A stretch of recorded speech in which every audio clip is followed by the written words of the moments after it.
Et voilà, le chapitre 5 est sorti. Et vu qu'il est plus long que les autres, il m'a pris pas mal de temps. Pour ceux qui veulent le lire, le lien est dans la bio.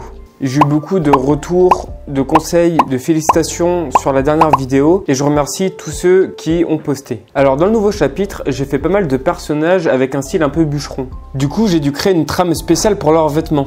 Bon, peut-être qu'il existe un endroit sur internet où on peut en trouver. J'en connais pas, donc je l'ai fait moi-même.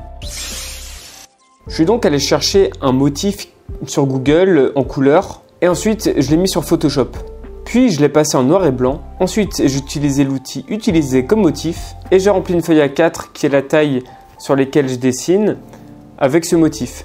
Voilà, j'avais plus qu'à le coller sur mes personnages en réduisant de taille par rapport aux tailles de mes bonhommes.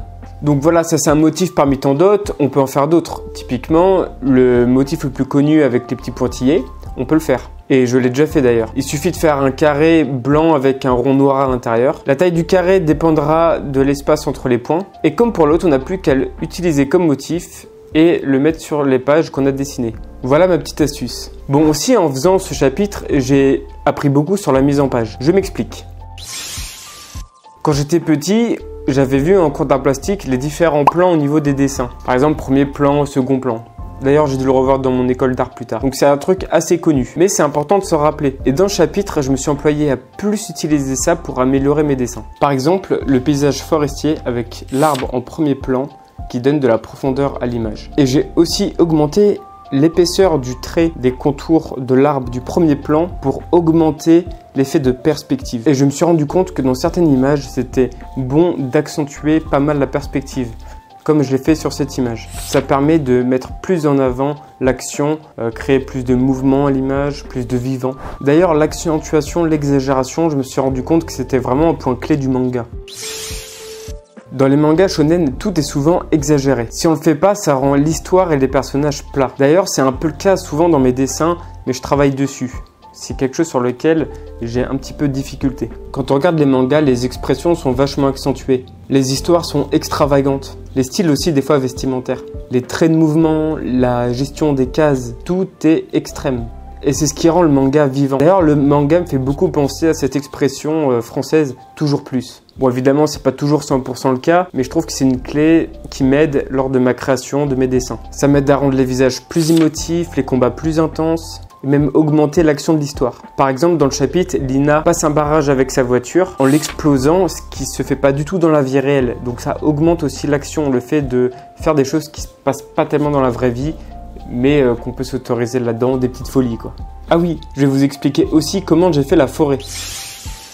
Dans le manga, il y a plein de façons de faire des arbres. Juste faire leur silhouette avec une trame, ou même carrément utiliser des trames d'arbres déjà faits, par exemple. Je pense que ça doit dépendre du contexte et du style de chacun. Dans mon cas, j'ai décidé de faire un ancrage traditionnel. Déjà, dans un premier temps, j'ai recherché des exemples de forêts pour m'en inspirer. Des forêts qui ressemblaient un peu à la vision que j'avais dans ma tête, déjà. Pour que ça donne plus de corps à ma créativité, que ça donne plus de concret et que j'ai un truc sur quoi m'appuyer. Donc pour faire un arbre, je fais quoi? Je commence par le contour de l'arbre déjà. Ensuite, je fais des hachures à l'intérieur et je repasse une couche de hachures pour le côté ombre et donner du volume aux épaisseurs de branches. J'ai aussi mis du blanc sur le côté des arbres pour le côté lumineux. Là, à la place de rajouter des traits, je vais les gommer ou alors je ne vais pas en mettre pour faire l'éclaircie du soleil sur les arbres.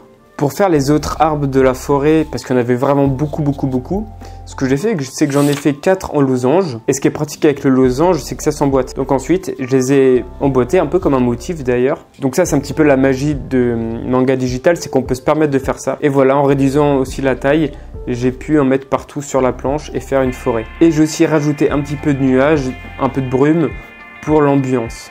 Voilà, comme d'hab, il y aurait eu beaucoup de choses à dire sur ce chapitre. J'ai dû faire le tri. Mais attention, plus tard, je pense que j'expliquerai comment j'ai créé cet arc. Et donc là, on pourra rentrer sur d'autres trucs en profondeur. Donc d'ailleurs, s'il y a des trucs que j'ai pas dit et que vous aimeriez bien voir, vous pouvez me le proposer dans les commentaires. Bon, et j'espère que la vidéo vous a intéressé et que le chapitre vous a plu.